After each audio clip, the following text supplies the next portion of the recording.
Senhor presidente, demais vereadores e vereadoras, funcionários da casa, demais presentes. Hoje o que me traz aqui à tribuna são os últimos acontecimentos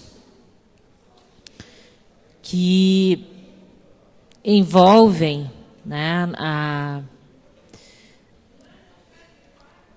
muitos setores da sociedade, né, principalmente aqueles que dependem do poder público, a partir da apresentação da PEC 241, que agora no Senado recebe o número de 55, e que infelizmente foi aprovada ontem em primeiro turno no Senado. Acredito que é fundamental que nós possamos refletir, porque essa PEC não é uma PEC do além que vai ter consequências só em nível federal. Ela virá em efeito cascata. Só um minutinho. E certamente. Só para... Está muito barulho, então a gente quer que as discussões plenário sejam feitas. Vereadora, professora Julieta, se for possível, só para a gente poder escutar. Estão prestando muita atenção, com certeza.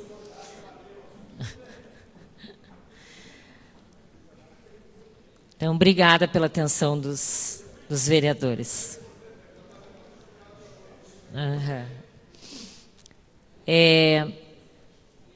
Acho que dois elementos são importantes para que a gente possa refletir. Primeiro é o estado de exceção que nós vivemos.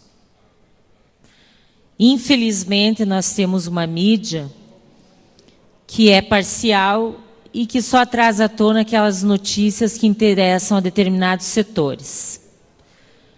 Então, ontem, os cidadãos e cidadãs que estavam em Brasília para reivindicar que a PEC não fosse aprovada, foram barbaramente agredidos pelos policiais, com bombas, com cacetetes, sem haver a menor negociação.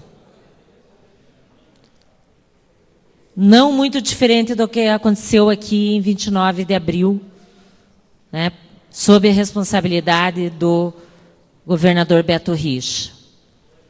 Então, nós vivemos um momento de exceção, de retomada de um Estado autoritário e repressor.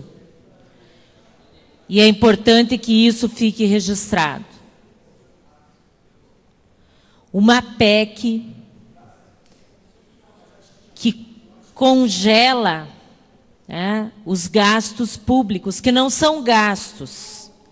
Eu acredito que tem se utilizado um termo de forma inadequada. Na verdade, é o investimento nas políticas públicas, na saúde, na educação, na assistência social, na garantia de dignidade à população brasileira.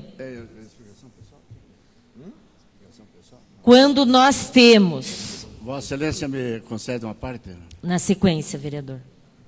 Quando nós temos uma política fiscal que tem como centro da sua estratégia uma retomada de crescimento econômico,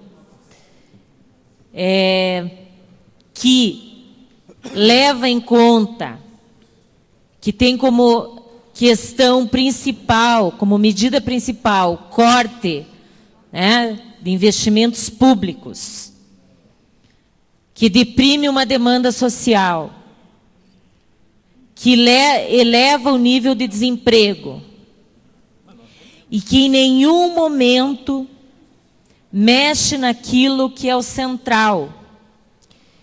E essa era uma crítica que, mesmo enquanto filiada ao Partido dos Trabalhadores, nós fizemos à presidenta Dilma, no início de 2015, quando ela coloca na equipe econômica o senhor Levi, e se retoma uma lógica de altas taxas de juros, na contramão daquilo que garantiu ao país, num período de 12 anos, o crescimento econômico, a geração de emprego e renda e a garantia de políticas públicas voltadas para a maioria da população.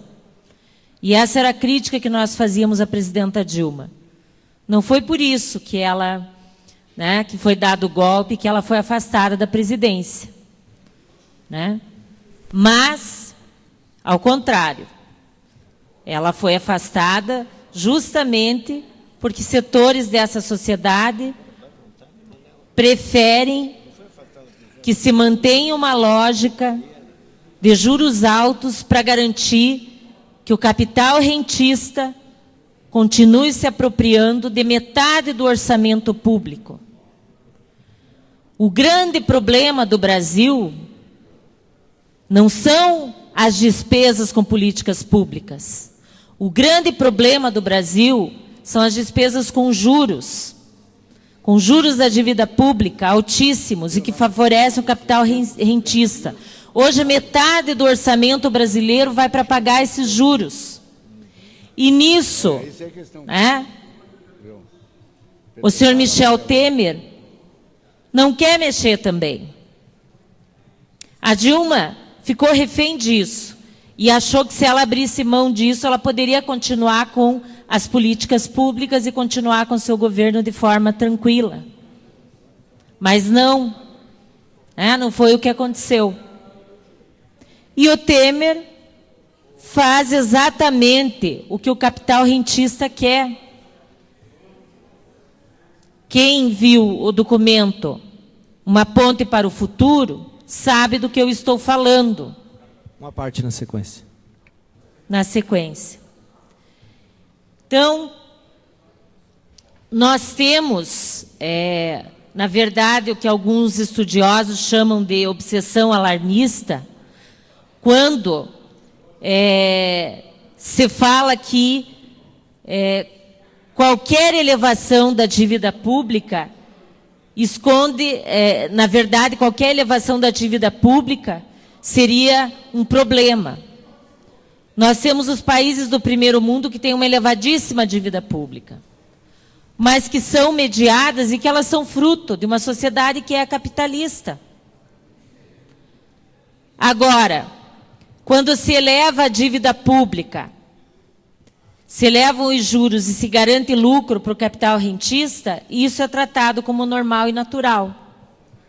Quando se eleva a dívida pública para garantia de políticas sociais, isso é tratado, de forma extremamente obscura, sem nenhuma transparência, e que se esconde atrás desse discurso, na verdade, um projeto que é um projeto voltado para as grandes empresas multinacionais, para os grandes banqueiros internacionais, e que temos, infelizmente, uma burguesia, uma grande parte da burguesia brasileira que quer garantir o seu lucro, não importa a que custo, se nós tenhamos que vender o país ou abrir mão de políticas públicas para a maioria da população.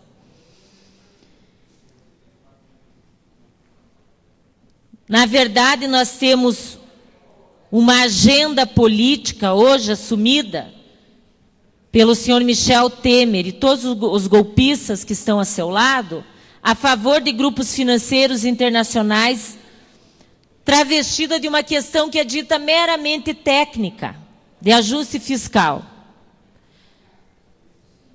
Isso não é uma questão técnica, isso é uma questão de opção política. Para onde vai o fundo público? Para onde vai o orçamento público? Qual é a prioridade de investimento no nosso país?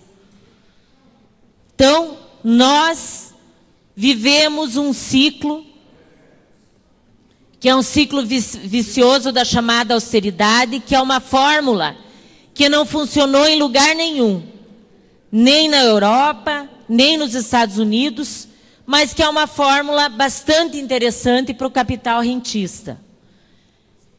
Então, você corta os gastos públicos, Isso gera uma queda do crescimento. Essa queda do crescimento leva a uma queda na arrecadação, e é o que o Estado brasileiro está vivendo hoje, uma queda na arrecadação. E você tem uma piora no resultado fiscal. Esse é um ciclo vicioso que se repete, que em alguns momentos dos governos Lula e do primeiro governo Dilma, se buscou medidas para sair disso, mas onde na prática não foi possível por conta dos tensionamentos, dos grandes tensionamentos e da dependência desse Congresso Nacional, que tem, na maioria dos seus representantes, aqueles que estão defendendo os interesses dos setores econômicos, do mercado financeiro rentista e dos grandes latifundiários desse país. Então, não é à toa que a PEC 55 foi aprovada em primeiro turno no Senado e já foi aprovada na Câmara Federal. E o que isso tem a ver com a nossa realidade? Isso já está na nossa realidade.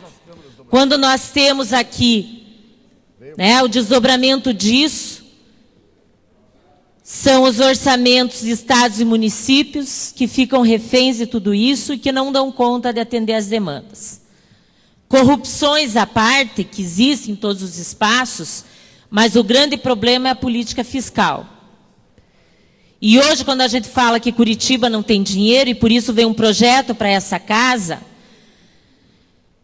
que mexe na lei de 1/3 de férias e que coloca em risco que mais de 18 mil servidores em janeiro recebam o seu 1/3 de férias, quando joga para a próxima gestão. Será que o prefeito que vai assumir vai destinar recursos do orçamento para pagar esse 1/3 de férias? Quando nós temos o governo do Estado cortando o contraturno das escolas estaduais, e aí nós temos uma medida provisória do ensino médio que diz que nós temos que ter ensino médio em tempo integral. Mas como é que eu tenho uma medida provisória que afirma isso, e eu tenho corte nos gastos públicos, e o governo do Estado já corta o contraturno das escolas estaduais? Então, nós já temos consequências de todas as políticas que estão sendo aplicadas pelo Temer e que agora, né, vão ser consolidadas, se aprovada em segundo turno, através da PEC 55. 20 anos de congelamento, onde nós só poderemos ter um crescimento correspondente à inflação do último período. Isso significa que não teremos concurso público. Se já temos falta de professores, tanto nas escolas de ensino fundamental, mas principalmente nos CMEIs, o que vai acontecer o ano que vem? Onde nós temos mais de 10 CMEIs para serem inaugurados. Não poderemos fazer concurso público. Não poderemos contratar novos médicos. Não poderemos ampliar o quadro da Guarda Municipal. Tudo isso é consequência da PEC 55. Então, isso está tendo repercussões diretas no dia a dia das cidades. E como, obviamente, nós somos vereadores da cidade de Curitiba, esse é um tema que nós teremos que estar enfrentando a partir da aprovação dessa PEC. Como é que nós vamos garantir as políticas sociais se nós temos uma demanda que cresce, se nós temos equipamentos públicos a serem inaugurados, se nós já temos deficiência no número de guardas municipais e de outros servidores, e só vai se poder ampliar no percentual.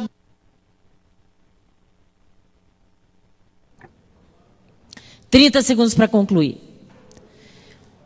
Então, nós, enquanto vereadores dessa casa, o ano que vem vamos ter que nos debruçar porque nós não podemos permitir que a maioria da população seja prejudicada.